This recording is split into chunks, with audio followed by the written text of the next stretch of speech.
Welcome back to Awakening from the Meaning Crisis.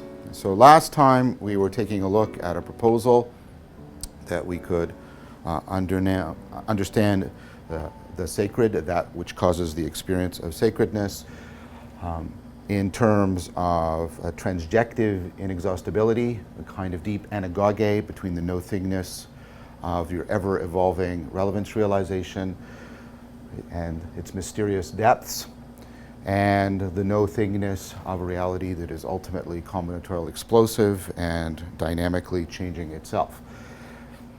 And that we can acknowledge the important role of the symbolic, the way it helps us to engage and activate the primordial aspects of religio and go through processes of re-exaptation, causing new emergent abilities, so that as we're opening up the world, we are also opening up ourselves in response to that. But I cautioned against confusing indispensability, your own or our collective at times, indispensability with any kind of claims of metaphysical necessity or an absolute essence. And that was part of the larger critique that relevance can't have an absolute essence, and therefore we shouldn't think of the sacred ultimately as a supernaturally endowed, absolutely essential form of relevance. So I then proposed to you that part of what we saw at least the experience of sacredness doing was helping to facilitate the higher order relevance realization, the meta-realization between homing us against domicide, the meta-assimilation, but also causing us to confront the numinous, the meta-accommodation. And so the sacred is doing that. But I also proposed that we needed to look at this more deeply. We needed to look at how the sacred helps us address perennial problems. So that took us into opening up and becoming a little bit more analytic about the meaning crisis. There's two components to the meaning crisis. There are the historical factors, which we traced in detail at the beginning of the first half of the series. And now an issue that is now one we need to focus on, the perennial problems. Because in some sense, the experience of sacredness, the attempt to activate, accentuate, accelerate, articulate, and appreciate religio should address our perennial problems. The perennial problems are, of course, perennial because the very machinery of religio that makes us adaptive also makes us perpetually vulnerable to self-deceptive, self-destructive behavior. Most cultures cultivate an ecology of psychotechnologies, typically in the form of a religion, for addressing the perennial problems. But that set of psychotechnologies has to be fitted into a legitimizing and sustaining worldview. In some sense, the psychotechnologies have to be integrated with sacredness. What's of course happening for us is, and we'll come back to this in more detail here, the historical factors have undermined that possibility for us, undermined the experience of sacredness, all of the ways in which we can cultivate an ecology of psychotechnologies for enhancing religio, because we do not have a worldview within which that project of meaning-making and self-transcendence, the cultivation of wisdom, the affordance of higher states of consciousness, the realization of gnosis, we do not have a worldview that legitimates or encourages that. And so people are forced, as I said, to cobble together in a dangerously autodidactic fashion their own personal responses to perennial problems without traditions, guidance, communities, well worked out sets of, like I say, of practices, well vetted, well developed. And so that means they're often bereft when they face the perennial problems. So responding to the meaning crisis has two components to it.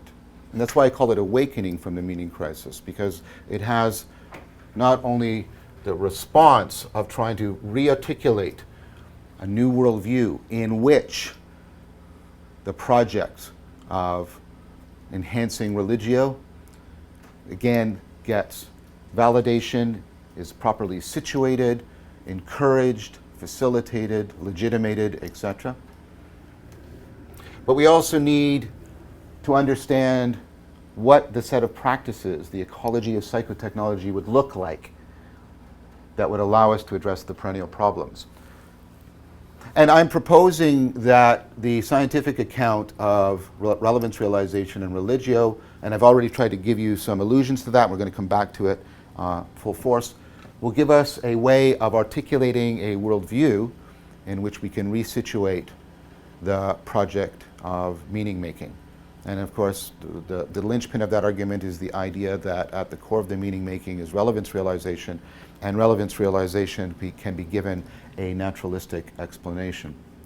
One that hopefully still does full justice to the experience of sacredness. But I want to concentrate, as we began last time, on the perennial problems.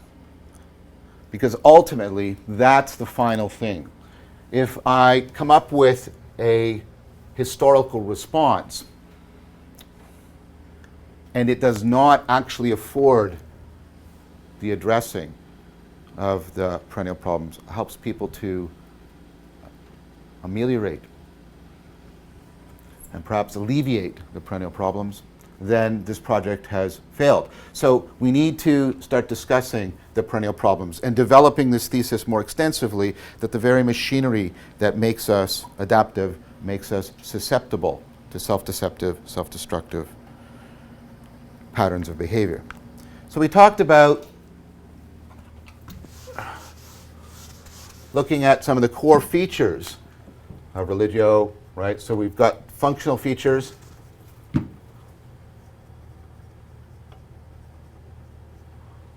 Right? And here we have, of course, self-organization. And I tried to develop that very explicitly. It's not just vague self-organization, it's opponent processing that's making use of self-organizing criticality, relationship between compression, particularization, and other such trade-off relationships, etc. We've got self-identification, that process by which you're creating an identity, and you've got self-reflection, your ability to step back and reflect on your own cognition, which of course was made so powerfully present in the axial revolution with the advent of second-order thinking. We took a look at the structural. This has to do with the components of the agent-arena relationship, the ways in which self is connected to the world, self is connected to self, and self is connected to others. Right? And then we looked at the developmental, and I sort of left that as a placeholder because I just wanted to give a quick overview last time, but I wanted to go in and draw this together, because what we've been talking about throughout the last few lectures is the idea that your cognition is inherently developmental. It functions by developing, it develops by functioning. Right? So because it's inherently self-organizing, it develops, right, by functioning. It functions by developing, and this is qualitative development, right? What I mean is you get a capacity for self-transcendence. There's not only an increase in what you know, but an increase in the kinds of things you can know, the kinds of things you can do, right? And this is ultimately some kind of process of optimization. So there's a developmental trajectory. And then what you can see, right, is some of the problems we've already talked about, the parasitic processing. In the notes for this lecture, I will put references to the previous lectures in which I have talked about these in detail. So if you, in order to avoid useless repetition, you can go back and look at the presentation, right? But this is, if you remember, there's a bad event and it spirals off and it gets this very complex self-organizing system that takes on a life of its own, becomes very compelling, very adaptively resistant to our attempts at intervention, etc. Okay, so this is modal confusion. This is the right from, but very much you can also see it being addressed by the Stoics. You can see it being addressed by Buddhism, as Batchelor argues. This is to get into confusion between the having and the being modes, the kind of I that you are. Are you in an I it, I thou, etc. Self-reflection, last time we talked about this. This is the reflectiveness gap. This comes from the fact that what we can do is we can step back and look at our own processing, and this gap affords us regaining our agency from the chaos of being the impulsive wanton. But when we open up the reflectiveness gap too much, we get also a loss of agency. We get the tragedy of Hamlet. And of course, some middling position is not the answer there, because at times you have to be highly reflective, at times you have to be highly immersed. How do we answer that? The problem here, right, with the self-world relationship is absurdity. As I said, this is the agent-arena relationship.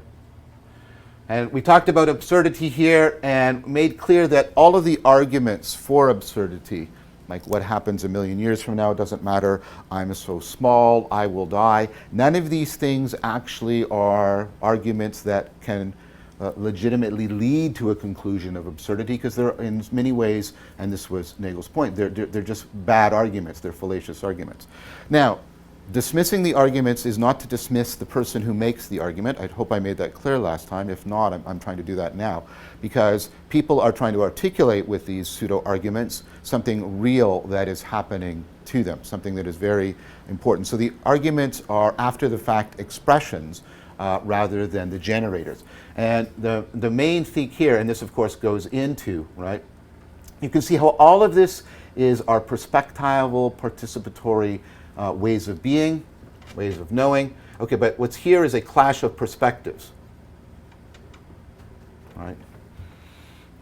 It's a clash of perspectives. When we did the example of Tom who's calling Susan, and how in humor that clash of perspectives can be resolved, usually by playing, like equivocating between terms or meanings, or getting people to make a connection they hadn't made before. But in absurdity, and I think there's an overlap like this, right, where you have humor as a resolvable clash of perspectives, and then you have absurdity here, right? And then there's an overlap zone, and like I said, there's a lot of humor. My prototypical example, and tells my age when I was growing up, is the humor of Monty Python, in which, right, you get a lot of absurdity. But then you get what becomes irresolvable, clash. It's undermining religio in some way, undermining your agency in some way, and that's sort of pure absurdity. Okay.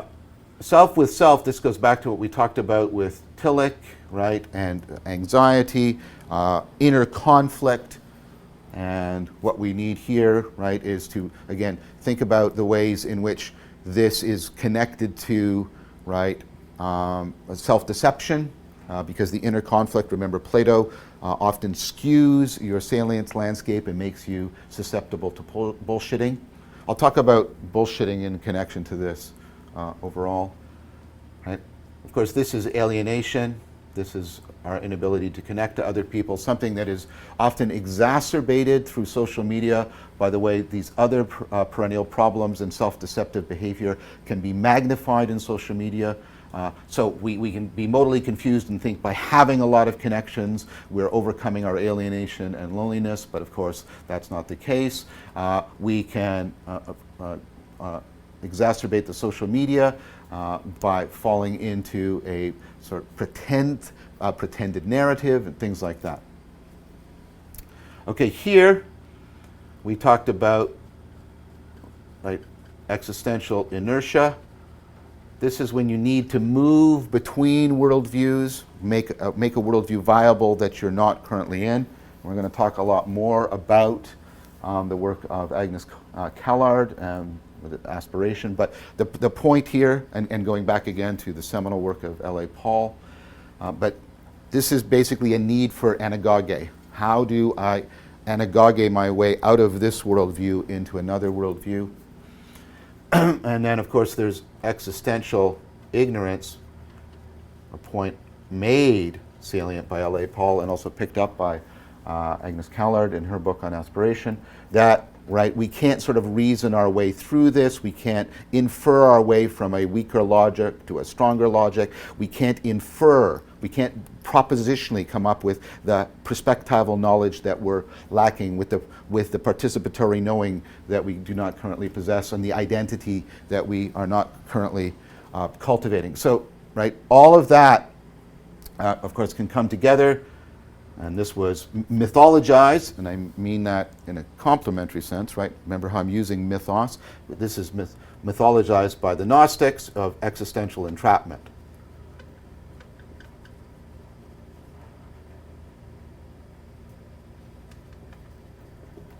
Feeling trapped. Now, a couple of things before we move towards starting to address this. This is analytic. This is for theoretical purposes that these things are being distinguished and laid out, right? It is often the case, as I've already tried to indicate, that these things are interacting and exacerbating each other, right? That, right, you can be experiencing absurdity and it can be really contributing to your existential inertia, right?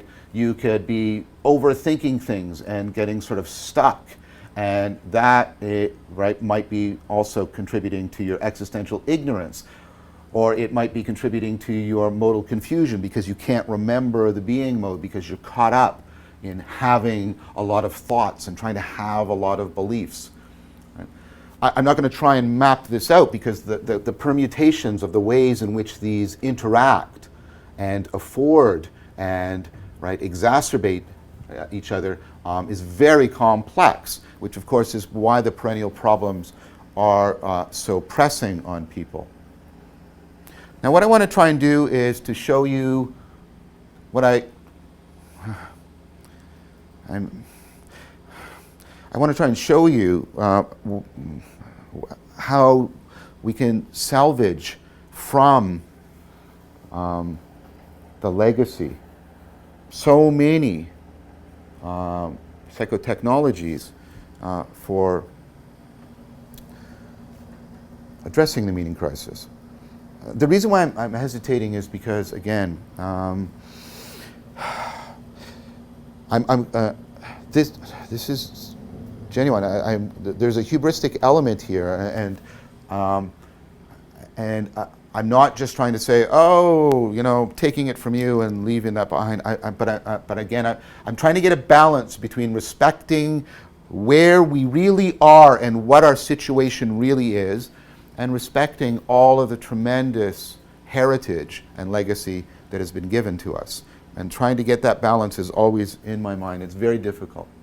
But, okay, I'm going to go through these, each one. First of all, I'm just going to sort of name so you can get an overall schematic, and then I'll erase the board and I'll talk about each one in greater detail.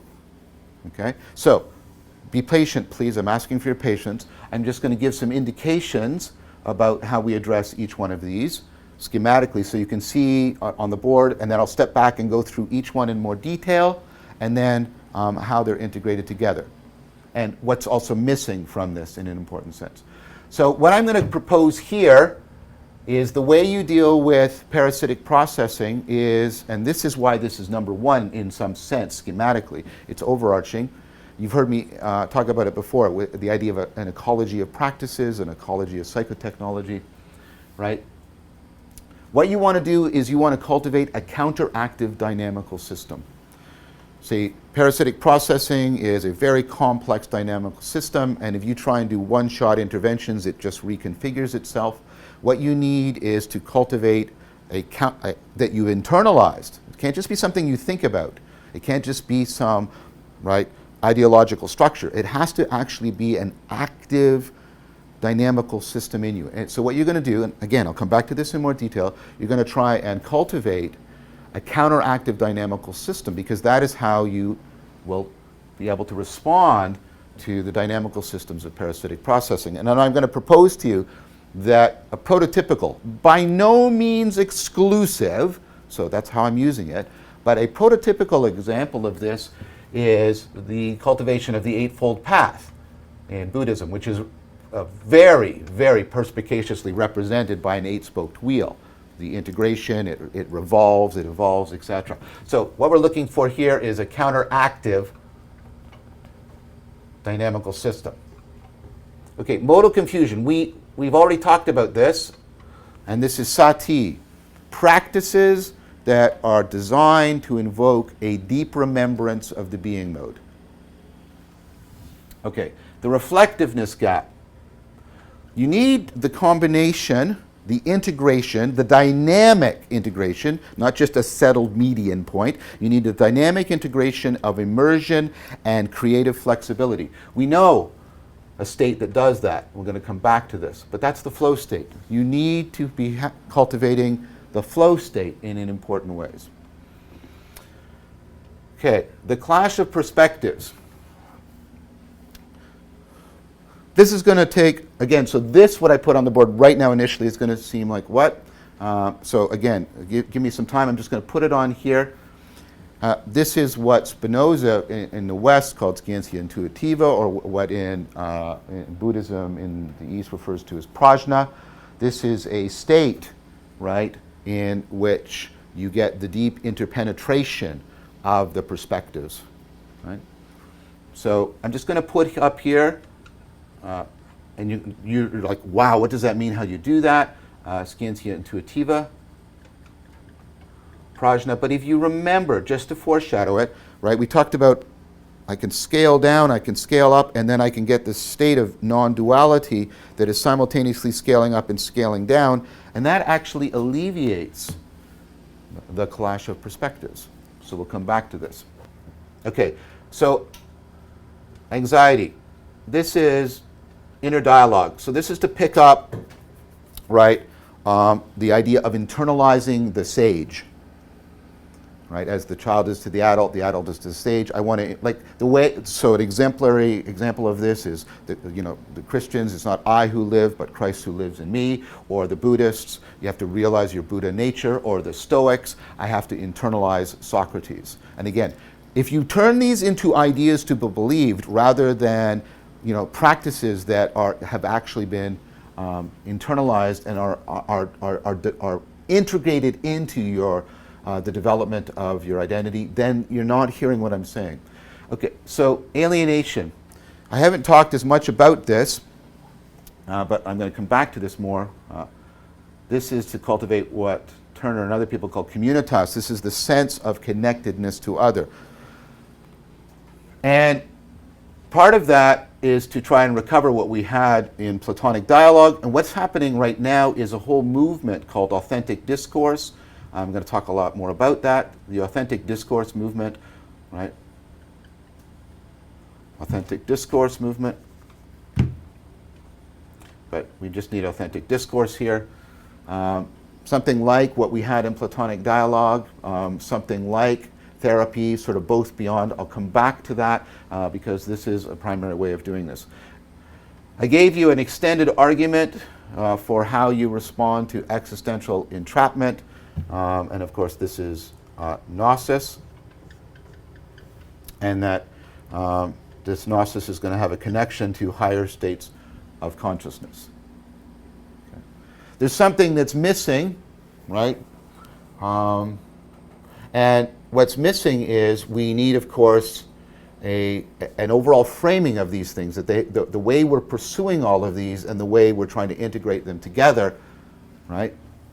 I'll put it here because I ran out of board on that side. All of this has to be within a wisdom framing.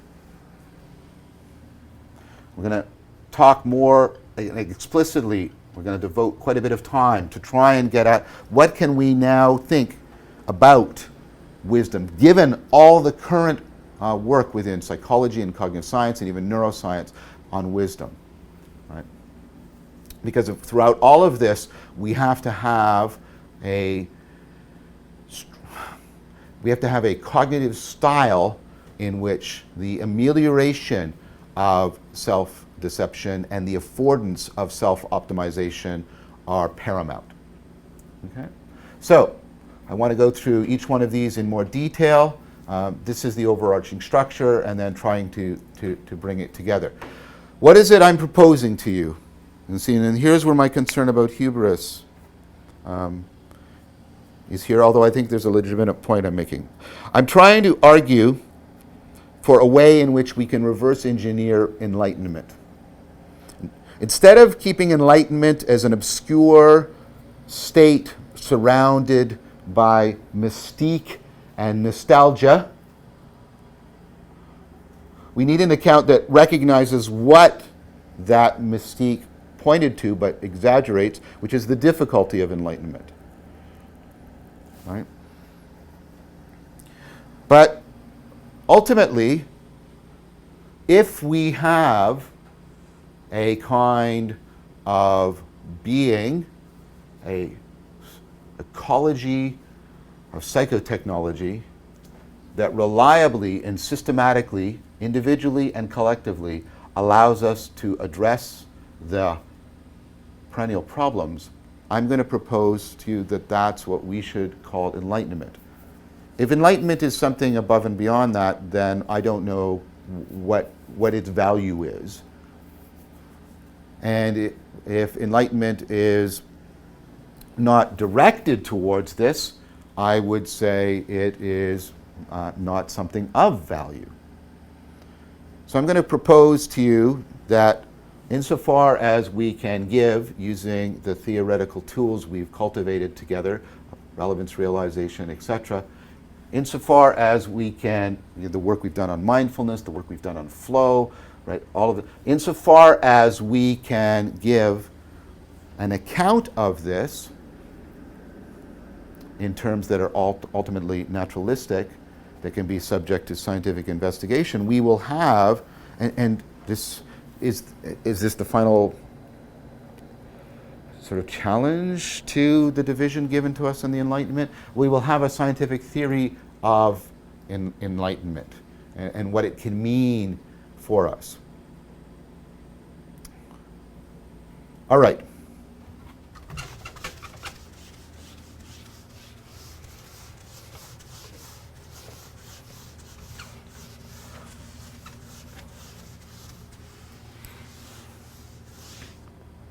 So let's talk about some of these. I'll talk about it more at length because they're more novel. Others I'll talk about more briefly because there's an extended discussion of them. So again, let's start with this notion of dealing with parasitic processing, which is an overarching thing. And the idea here is, as I said, to cultivate a set of practices, and that's what you have with something like the Eightfold Path, where you're trying to remember all of these, right aspiration, right mindfulness, right concentration, etc. Remember that the right is not moral righteousness. The right is right-handedness, it's dexterity. And now to use language that we've developed, it's right-fittedness, it's optimal fittedness, it's enhanced relevance realization within each one of these. And what you have, right, is a set of practices that are interdependent with each other, mutually supporting, and self-rolling, becoming a self-rolling wheel.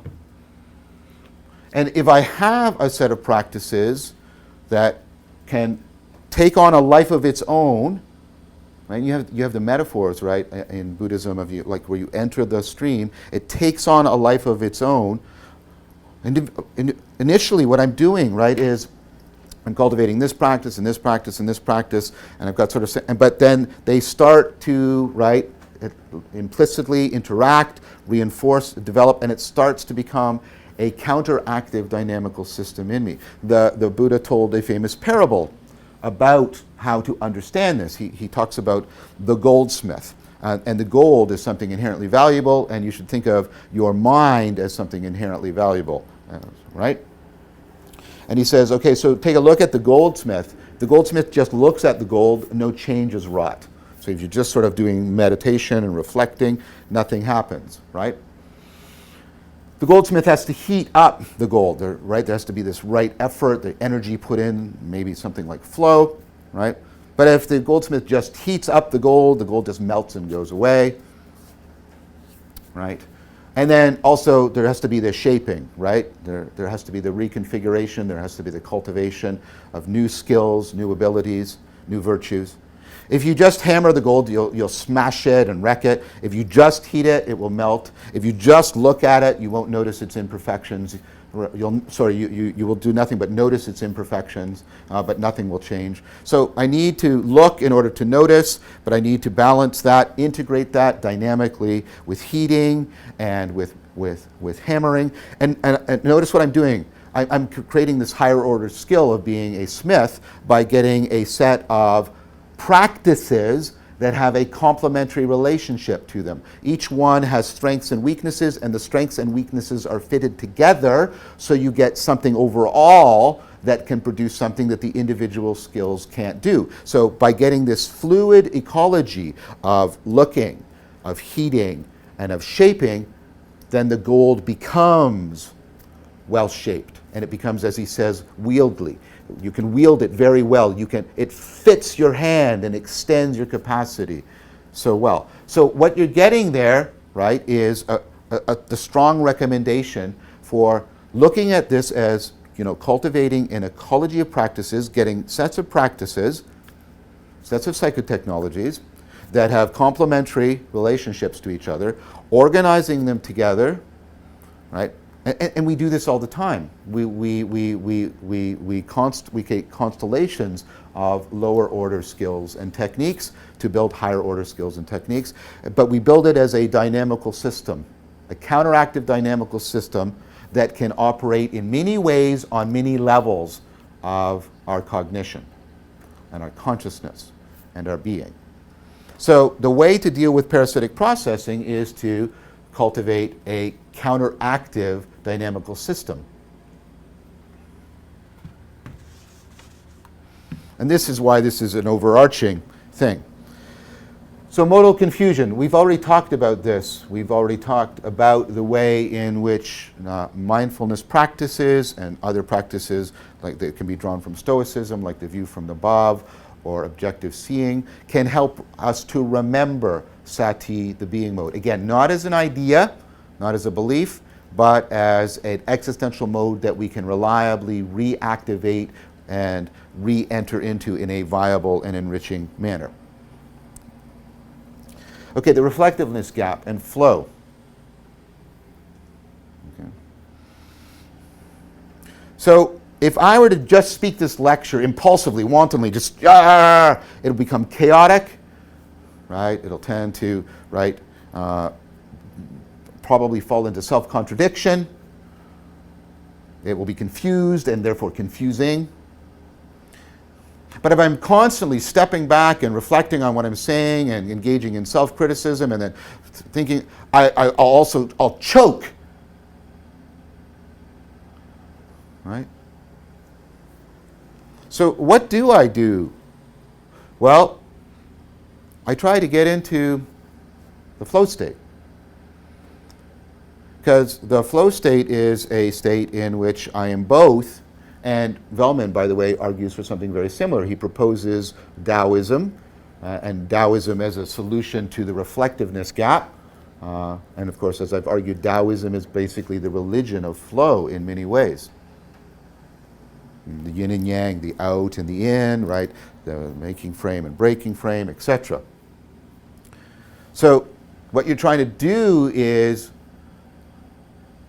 set up the practices that will afford flow, set up the conditions that will afford flow. And remember, we talked about the right kinds of conditions. And also, and this is where we're going to have to come back to wisdom, wisely cultivate your flow. Where and when and in what domains are you learning to flow? So I'm trying to get into the flow state here that will keep me sort of immersed and engaged with the material, but also make me hopefully very sort of flexible and capable when needed. I don't mean to be self-congratulatory, but where it's needed, hopefully insightful.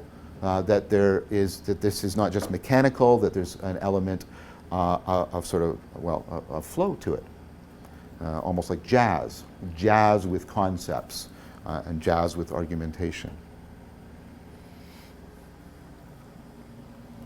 Okay, so let's come back to absurdity and come back to prajna. I'm going to talk about this again.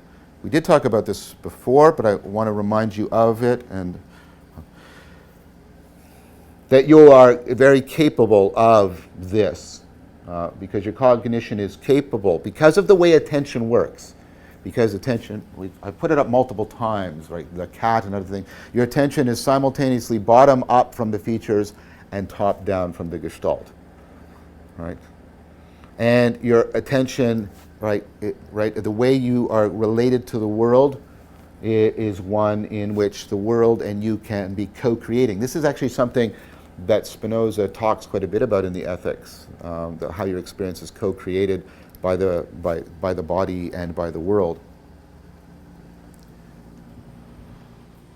So, if you remember, Spinoza talks about this idea, right? When you're reading an argument, and his whole book, The Ethics, is an attempt to bring back blessedness and a sense of, I would argue, sacredness within a Cartesian scientific worldview. That's what's called the ethics. It means ethics in the older sense of becoming the best person leading the best kind of life, not just doing the morally correct thing. But Spinoza talks about this kind of knowing.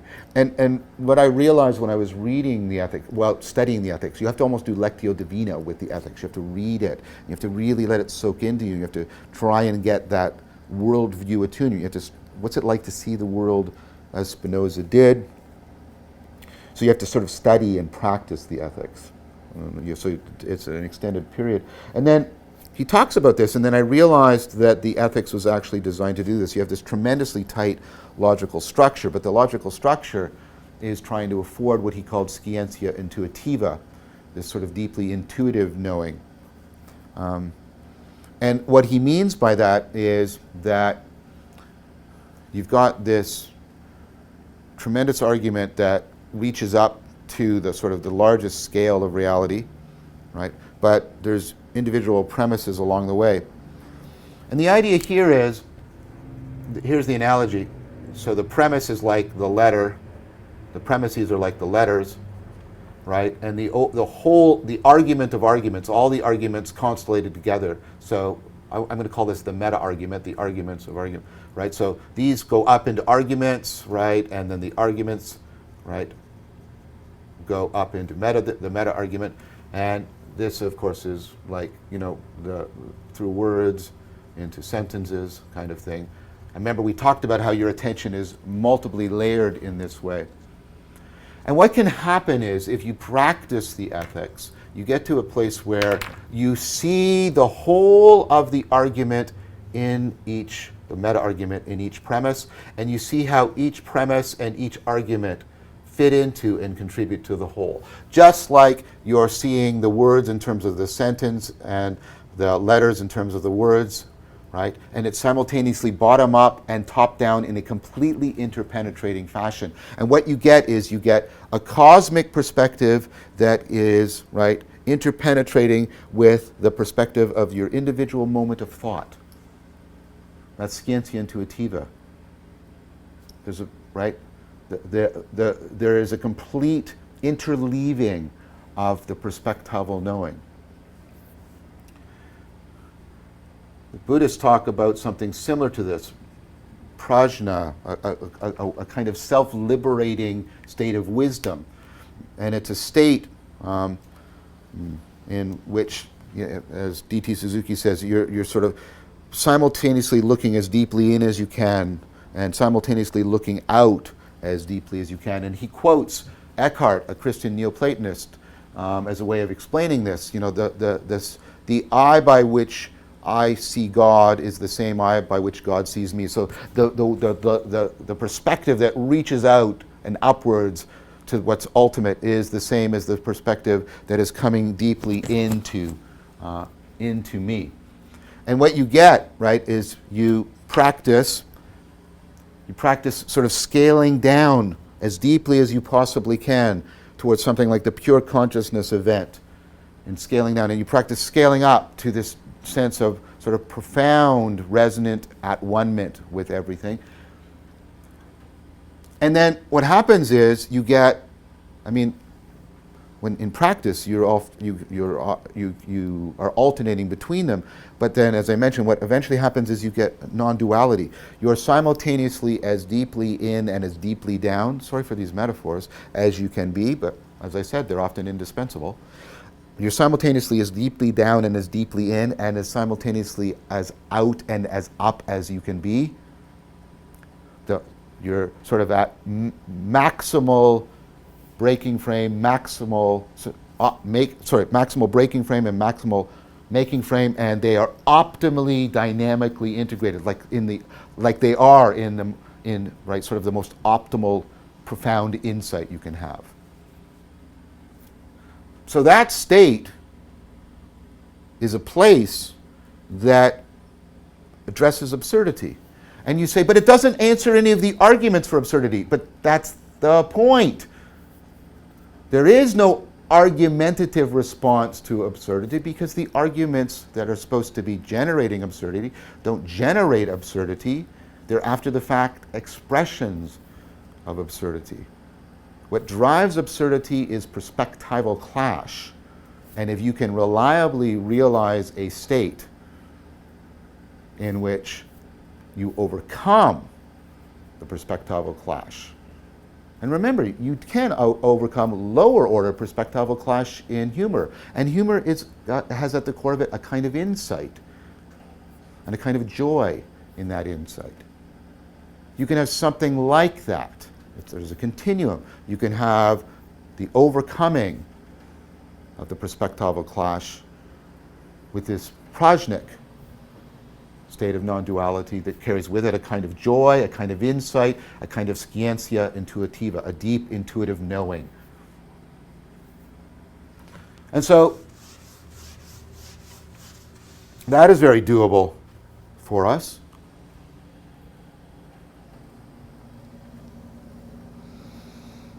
So,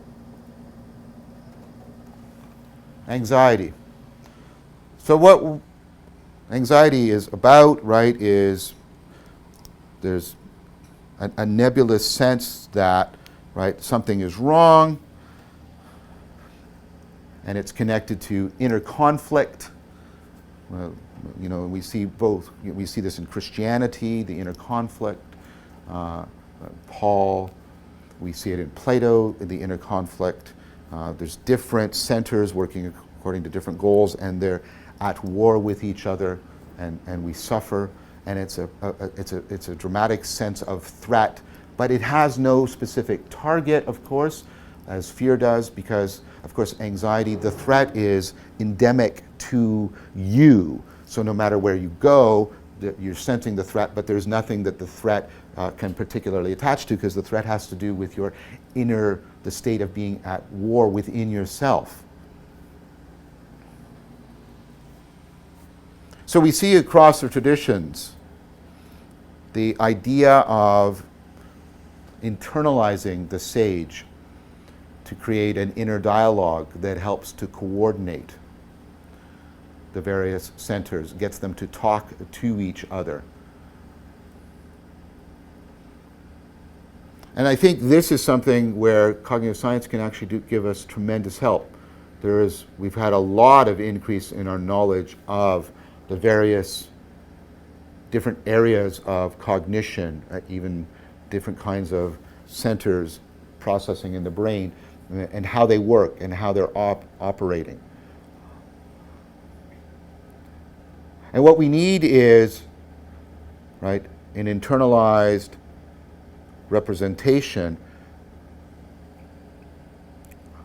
a model, a role model, and a role is a way of taking on a new identity, right?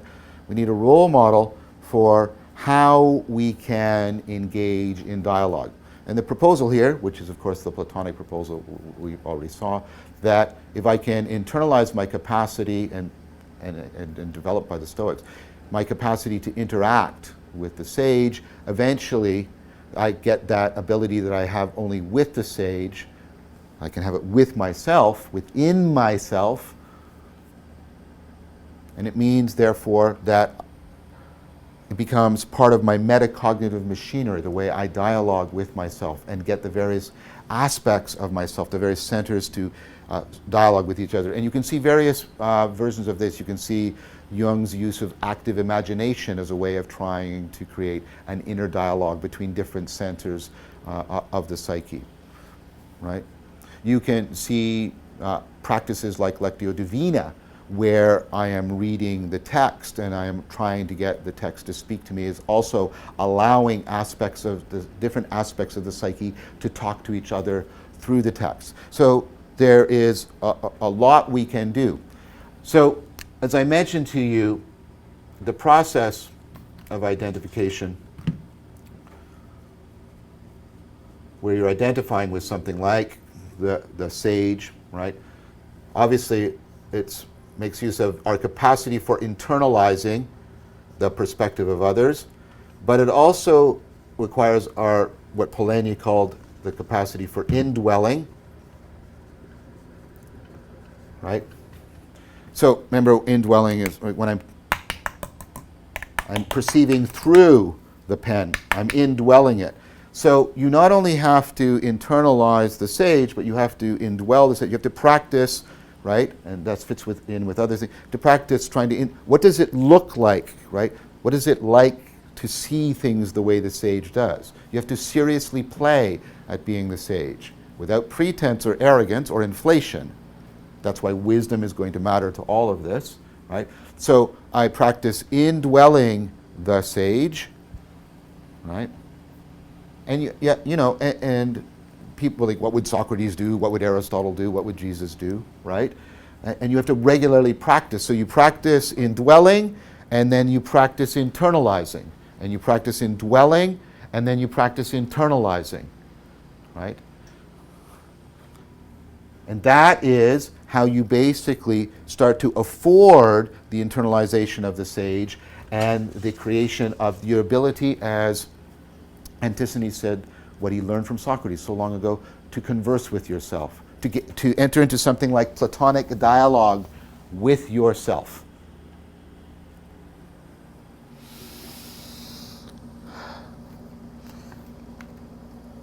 All right. What about alienation? So alienation takes us towards something talked about by Emile Durkheim and Victor Turner and others, communitas. Communitas is what you feel when you're watching with other people, what's happened recently, the Raptors, and everybody was gathered together and we have shared attention and we are getting in sync together and we have that sense of communing and communicating with each other, and there is a shared spirit amongst us all.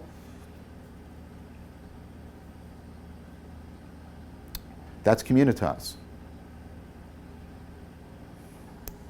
That's communitas. Communitas, right, is basically a way of getting collective flow going. But it's also something else. It's a collective flow in which we feel like there is real communication between people and something deeper. There's real communion. There's a sense of participating in a shared identity of some kind.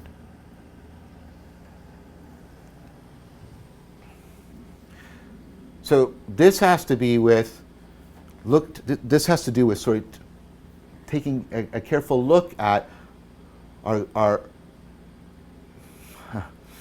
careful look at the way in which our practices of communication and communing have been so undermined by bullshitting and modal confusion and an adversarial political culture, etc. And so what's been happening, and as I said, part of the gift of the video series is I've gotten to meet more and more people who are trying to do this. They're putting real time and talent into cultivating individual and communal responses to the meaning crisis. So I've got to interact with, for example, Peter Limberg, who's been introducing me to authentic discourse, authentic relating practices. I will talk a little bit about this in a minute. And then, for example, I've got to meet and have some interesting dialogue. One interview, not one interview, sort of one dialogue with him is out, and there's another one coming. Because what Jordan Hall is trying to do is he's trying to do two things in an integrated fashion. I see him trying to do. He's trying to free communication from the cultural grammar that has got us where we are. In that sense, he's trying to respond deeply to the history, not in theory, but in the actual practice.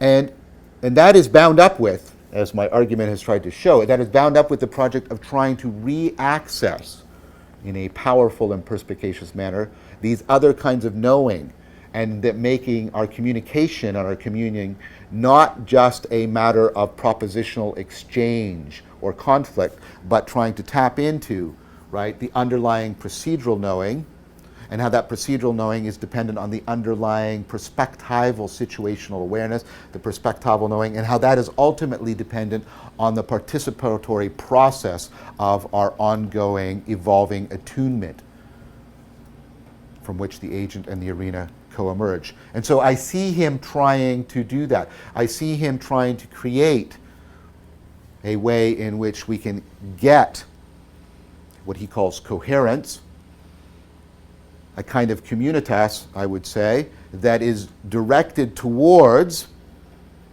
engaging the collective intelligence of distributed cognition. And remember that most of our real world problem solving, contrary to the bullshit we tell ourselves about how we're self-made individuals, most of our problem solving is done in concert.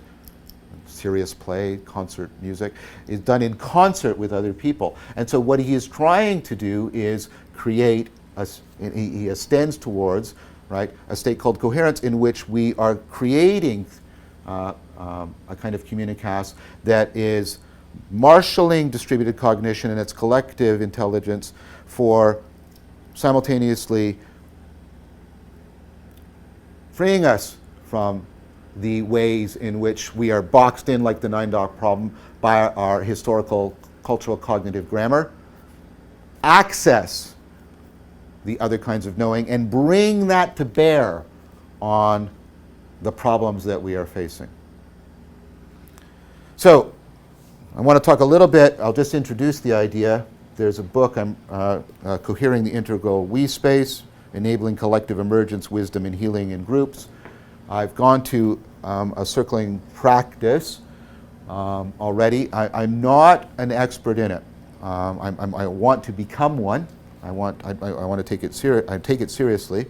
So I'm only gesturing towards it. But it is a communal practice in which this is my best way of trying to explain it to you. You're engaging in something like you're engaging in a mindfulness practice, something like Platonic dialogue, and you're creating something like a collective flow state, so that what emerges, right, is a dynamical system. And as I basically have been proposing throughout the last few lectures, that the word spirit is basically pointing towards dynamical systems that, right, are evolving. We create a dynamical system that gives people the resources to address their capacity for being in touch with themselves and each other. It's not therapy, although it overlaps with some of the gnosis in therapy as well. You know this. You know that when things are right and you get in sync with another person or another group of people, and we talked about this with Platonic dialogue, something emerges. There's a collective, right, that emerges there that takes your cognition and everybody else's in places that you can't go individually. You participate in that, but you don't make it. You're not just a passive recipient of it. You're not just a patient of it, right? You're participating in it. And so I want to learn more about this, but there is a growing, and the circling practice overlaps with other practices that Peter and I are learning about, where Peter talks about a process he calls the anti-debate, where we turn adversarial debating. We have techniques for turning it into authentic relating, where we're trying to get insight rather than victory in our debating processes. There's lots of books coming out on this, like Verbal Aikido and Verbal Judo. So there is the beginning of a whole set of practices for bringing about authentic discourse that can really address the issues of alienation. Okay. Now, of course, as I said, the response to existential entrapment is gnosis, and we had extended discussion about that and its interconnection with higher states of consciousness. So I'm not going to talk about that at great length. Please go back and look at that gnosis. But what I would say is that gnosis seems to need, and you see this with Jeep form, and you see this in therapy, it needs that open-ended mythos that the Gnostics talked about. I'm not advocating their particular mythos. I'm not saying their metaphysics is correct, but that transgressive, the open-ended, ongoing, right, symbol, the ongoing mythos. These seem to be needed for the cultivation of gnosis, and so I would recommend that to you. So what I want to do next time is come back and put this all together, what it looks like, and then start talking about the overall framing of this, the way we frame, how we cultivate the individual psychotechnologies, the individual practices, and how we also how we constellate the ecology of those in a state of enlightenment within a wisdom framing. Thank you very much for your time and attention.